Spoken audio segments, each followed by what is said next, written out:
everyone. We'd like to welcome you to It's Another Grand Life. And if you normally join us on YouTube, you know you can normally see our guests when we interview them here on It's a Grand Life.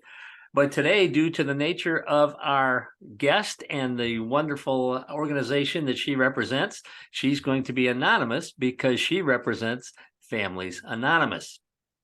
Our guest today is CH, and we will be addressing her as CH throughout our interview. And the idea is when you are part of the wonderful Families Anonymous program, you can be sure of your anonymity.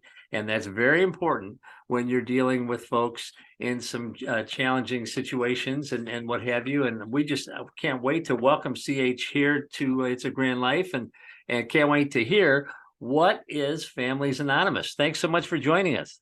Thank you for having me. It's really good to talk to you. And it's exciting to know that just this year alone, we've been reaching out further and further to more people, and they're hearing us. So that really is wonderful. So many people need us. And CH, you and I were talking before we went on the air that Families Anonymous has been around since 1971, but Yes. It does not have the name recognition that a Al-Anon or an Alcoholics Anonymous has, yet it helps thousands of people across the country. So what is Families Anonymous?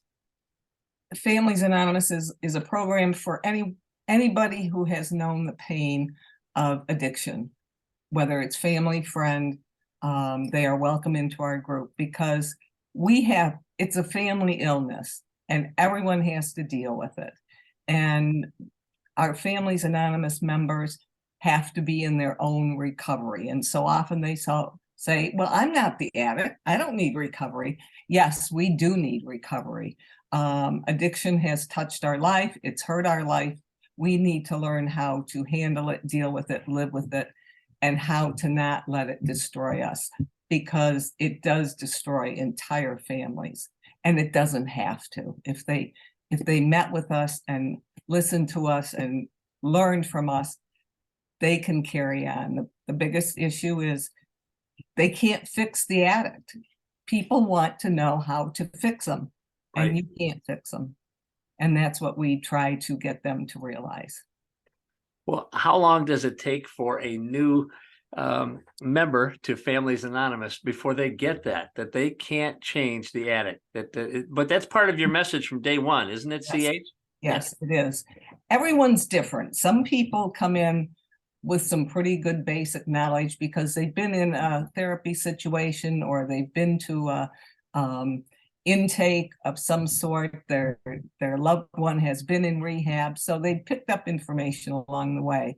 But most people want to know within the first week or two, what do I do to fix them? How can I help them? And we tell them, you aren't going to get those answers here. And we ask that people give us at least 6 weeks to try us, see what we're all about, get into the nitty-gritty before making a decision whether or not this group is for them or not. But there is no fix, and only an addict can fix himself. Now, what type of person would join Families Anonymous? We have parents, a lot of parents who are in a lot of pain. Some new to addiction, some been dealing with it for 40 years. I personally have been dealing with it for 27. And we have relatives. We have members who, it might be a nephew or an in-law or somebody. We have children of parents who are alcoholics. So addiction touches everybody. And not just poverty people, not just what we consider low life people. It's all over. You don't know when it's going to creep in onto your life. There's no socioeconomic distinction. It doesn't affect this group or that. It affects everybody, right, CH? Yes, it does. And they're all welcome at your meetings, correct? Absolutely, absolutely. But they have to be anonymous. Well, we only use first names. Okay. And we really explain the program and ask that they, protect our anonymity. And some people who have been with us a long time, we are the only ones that know about their situation. They've shared it with no one. Right. Because people are very judgmental. And if they don't understand addiction, they don't get that. This has nothing to do with me as a person. This has to do with the choices of the addict. We didn't make them do this, whether it's alcohol or drugs, they chose to do it. It's no reflection on us, but society says it is. Right. And your kid's an addict, you must have done something wrong. Well, sorry, that's just not the way it is. Well, I think that would be well. That's a phenomenal message for me personally, as a dad of a child with substance abuse issues. But I would imagine all of our listeners, if they're in the same situation, that's like music to our ears. Yes, you know. Well, and unfortunately, especially if you're a parent or a close relative, you want to help them, and we think that we're helping them by going into the drug world and grabbing them and bringing them home, or bailing them out of jail, or giving them money to fix their car. And it is the absolute worst thing we can do, because it's their choice. You have to let them go do it their way. So all that does is prolong the inevitable. So what you just said was just absolutely pivotal. You said to the enabling parents, I have a PhD in enabling my kids. You're saying stop the enabling. It's not helping. Quit fixing the cars. Quit bailing them out. Quit rushing down and giving them this rescue line. They're not ready for it. You're wasting your time. Is that correct? Yeah, absolutely. And the first time is the hardest. It's hard to say no, but you know what? No is an answer. You're giving them an answer. It's no. And they think, you don't love me anymore. Well, no, I don't love the addict. I don't like that addict at all, but my child is buried in there under the addict. And with my child, we had to make it very clear.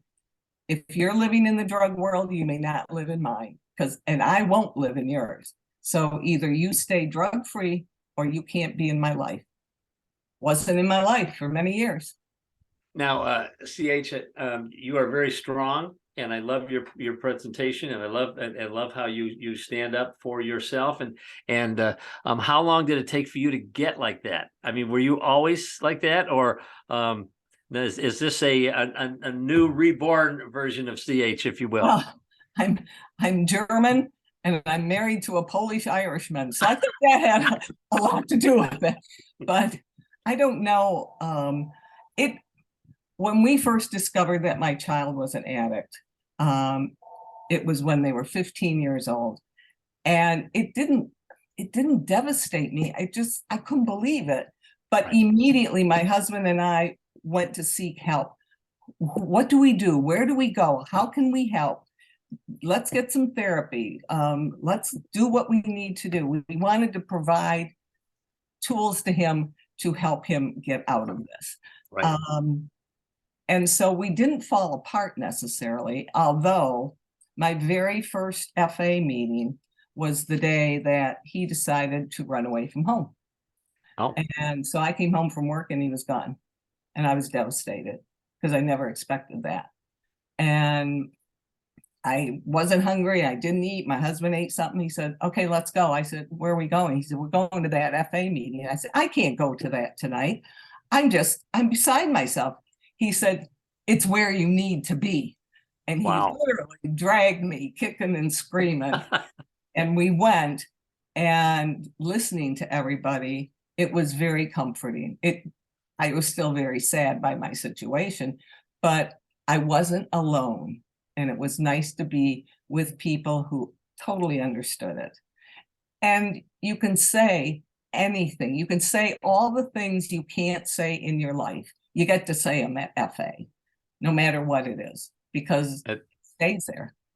That is absolutely great. So could you draw a distinction for our listeners as far as what's the difference between Families Anonymous and maybe Al-Anon or Narcotics Anonymous or one of the why would someone gravitate toward FA as opposed to some of the other groups? They're all, I imagine they're all good groups. I think they're all very good groups. I personally, I've never attended any. Okay. I only know what I know from people who have given me feedback. I know that they are a little more structured than we are. Although we have a format, if somebody needs time to talk, we give it to them. We don't time them. I mean, we've had new people come in and talk for a half hour because they need to unload. And if that's what they need, that's what we give to them. So we're a little more loose, but we still do keep structure in it. And we always have something we're studying for that night. But we are totally focused on our own recovery. How do we take care of ourselves? Because we can't do anything for the addict, nothing.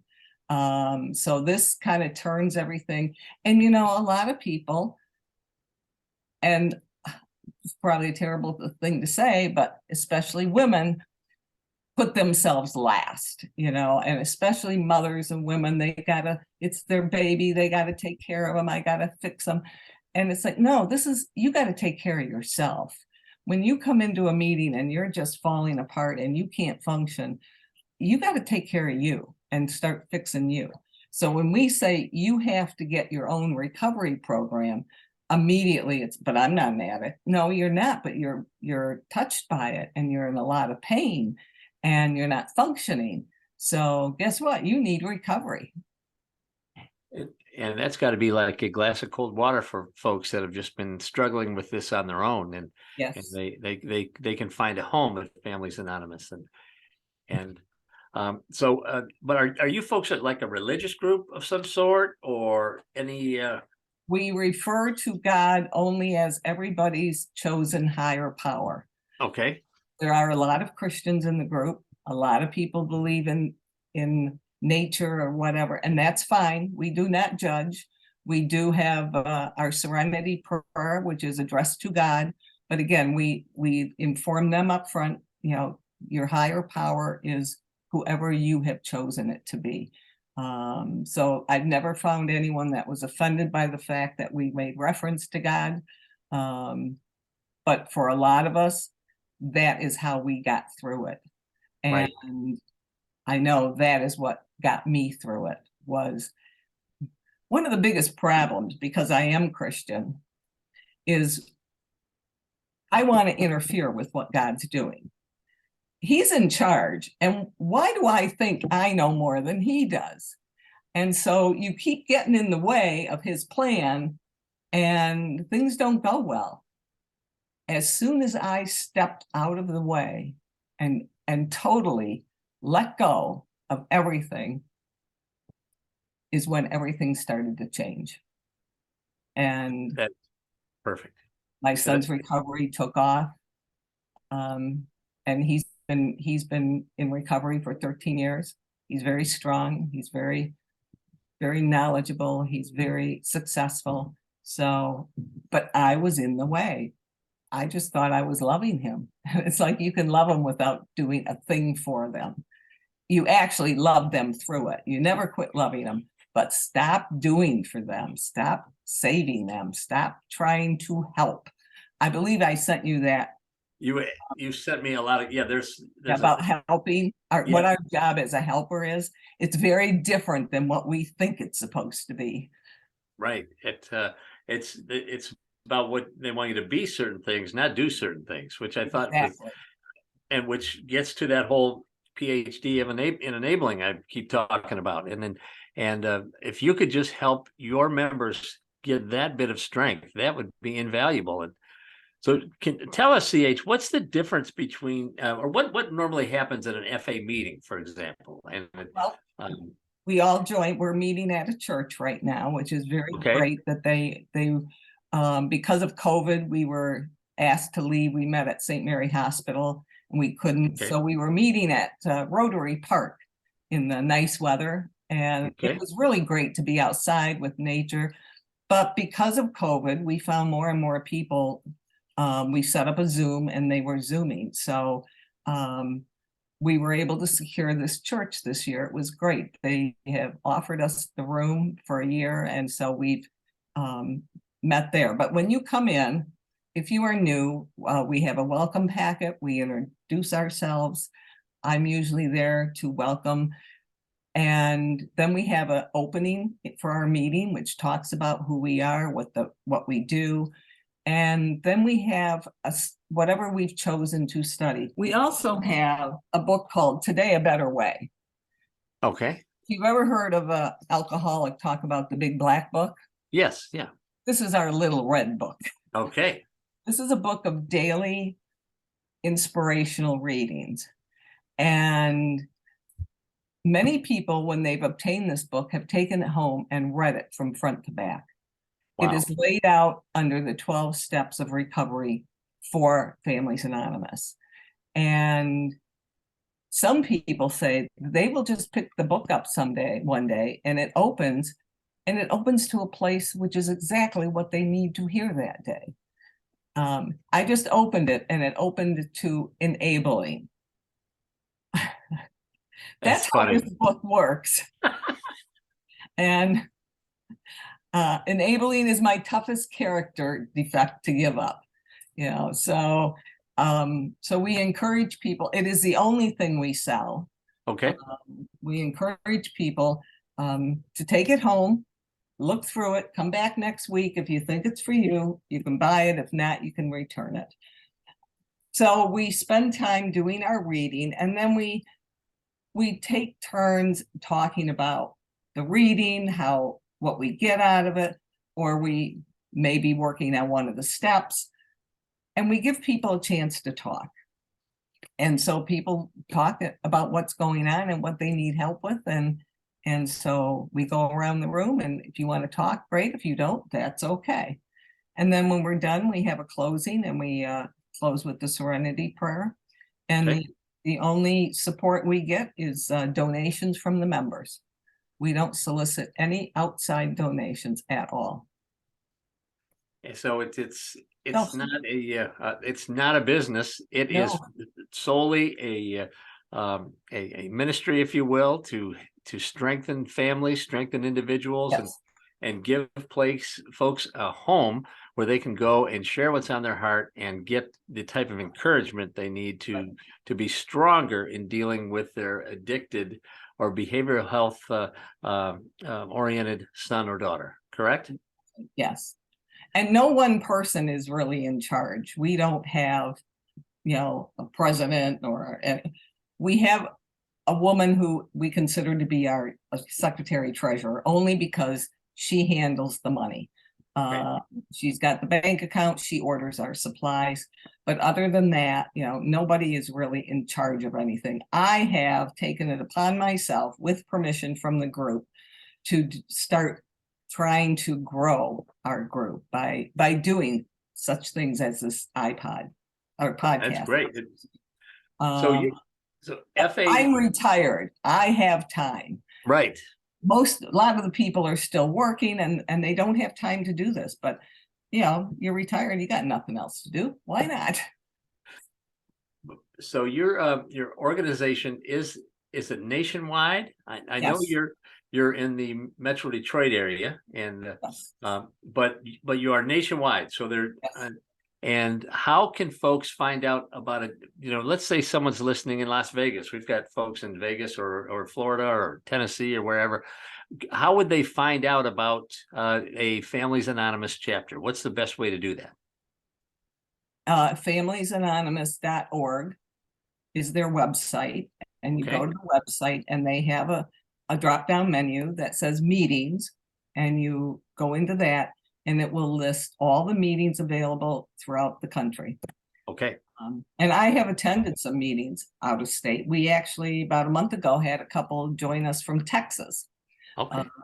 Sometimes it's a time issue. I understand that, but yes, it's a whole list, and most of the meetings are still Zoom meetings. Oh, okay. So, which is good, but it's also sad because you miss something when you're not in person. Zoom was great. It saved us through the epidemic. right. And we didn't, a lot of groups fell apart and disbanded. They just couldn't hang on. But we kind of toughed it out. We were down to only 6 members right after COVID hit. And now we're up to 25. Now, not everybody comes every week. Things happen, you can't come, and that's fine. But we do have a very nice core group building. Now, CH, if someone was located in Southeast Michigan, where we have a lot of listeners here in Southeast Michigan, and they wanted to find out about your group, how would they do that? And where are you folks meeting now? We are listed on the meetings website with Okay. Families Anonymous. I am the contact. Okay. My email and phone number. Generally, people will either call me or send me an email, and then I will, if they call, I will respond as soon as possible. If they email me, I will respond as soon as possible. And this is where, when I got to really be careful in my junk email, I go through it with a fine-tooth comb because people are emailing me and that's where it goes. Right. So, and I will, if need be, I will spend time talking to them, and they are always anxious about what we're about. Some people have heard about us, some have not. So I try to give them an overview. I try to encourage them to come to the meeting. And so I forgot what you asked me. You asked me about where we meet. Yeah, where are you meeting now, and how, if you're in Southeast Michigan, how could they could get a hold of your location on your website, familyanonymous.org, right?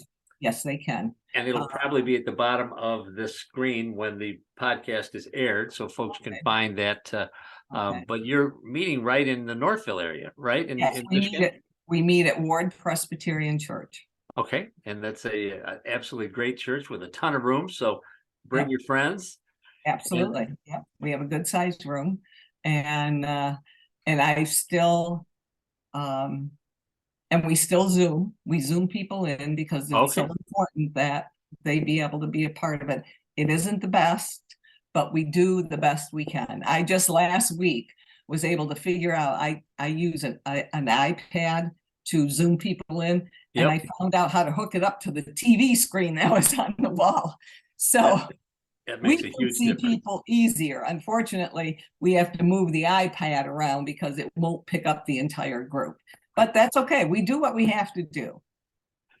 So, CH, first of all, we can't thank you enough for being our guest here on It's a Grand Life and Families Anonymous. I know you're going to get some new members from our interview today, but what is the one thing that you would say to families that were where you and your husband were all those years ago, that you hadn't been to a Families Anonymous meeting yet? We perhaps thought we could enable our children through this whole process. What's the one thing you would say to those folks who are watching this podcast that are maybe a little reluctant to take the first step? It's actually no different than the alcoholic taking the first step, which is admitting you have a problem. I had to admit I had a problem. I couldn't handle the situation. I didn't know what to do.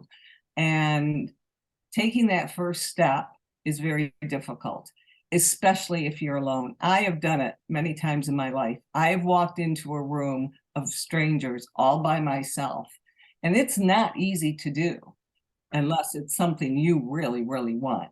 So I say to them, feel free to call first and get comfortable with us. I guarantee if you walk in that room, you will be greeted by people who will welcome you. I personally am always there. So, I'll be there. Except in a couple of weeks, I'm not going to be there for a while. I'm having a new knee put in.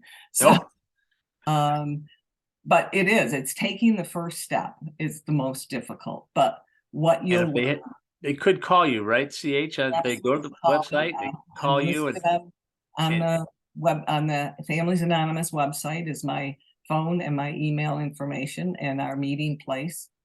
Everything's there. And that sounds absolutely terrific. I just want to encourage our listeners, go to the familiesanonymous.org website. And if you have a question, you can call CH and she will answer it. She has more knowledge about families. She's anonymous. You just aren't going to believe it. And this is a program for you. This will make a difference in your family. You need to reach out today and check this out.